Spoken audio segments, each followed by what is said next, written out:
Hello everyone and welcome back. Today we are going to go over some shapes that you can draw using Turtle.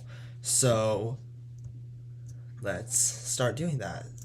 So before you do anything or draw anything with Turtle ever, you have to do the setup steps we talked about here. Yeah, importing Turtle and all that. Square, forward 100, replace 100 with pixels, and then Cody.left 90 and make it turn 90 degrees.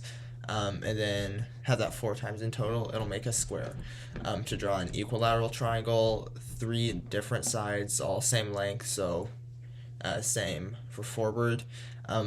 But for turning left, we put 120, even though the inside of the angles is only 60 degrees, we have to do the inverse when making turtle turn. So we just subtract 60 from 180 and get 120. So do that 3 times and it'll make a triangle. Pentagons, basically same procedure except 5 times and 72 degrees left.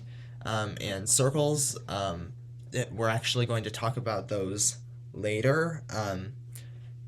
Because they need a type of loop to repeat the code. If you want to go ahead and skip ahead to that, feel free to do so, and that's all for this video.